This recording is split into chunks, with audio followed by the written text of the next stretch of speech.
தென்காசி நம்மளோட மையப்பகுதி உயிர் நாடி பார்த்தீங்கன்னா என் டிபியே இதாக தான் இருக்கும். அது மட்டும் இல்லாமல் நேர்மையாக பண்ணிக்கிட்டு இருக்கோம். நிறைய விமர்சனங்களாக இருக்கட்டும், எதுனால இருக்கட்டும், எல்லாத்தையும் கடந்து நொறுக்குவோம்.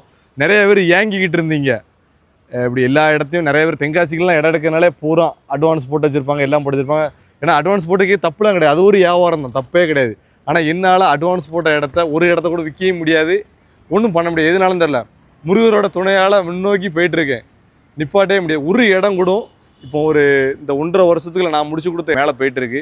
ஒரு இடம் கூட தென்காசி மாவட்டத்துக்குள்ள அட்வான்ஸ் போட்ட இடத்த விற்று கொடுக்குறேன்.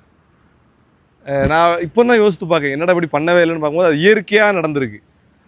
ஒரு இடத்த கூட கடவுள் தான் அனுப்பி வச்சிருக்காரு. உங்களுக்கு நீங்கள் நிறைய பேர் ஏங்கிக்கிட்டே இருந்தீங்க, நிறைய ஏமாற்றம் நடக்கு ரியல் எஸ்டேட்னாலே அப்படி நடக்குன்னு சொல்லி. ஆனால் கடவுளை பாருங்கள், கொண்டாந்து விட்டுட்டாரு.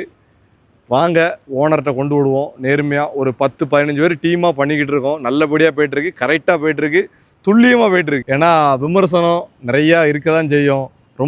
உங்களுக்கெலாம் ரொம்ப நன்றி. நிறைய பேர் என்னை பாராட்டி நிறையா கமெண்ட் போட்டிருந்தீங்க, ரொம்ப சந்தோஷமாக இருக்குது.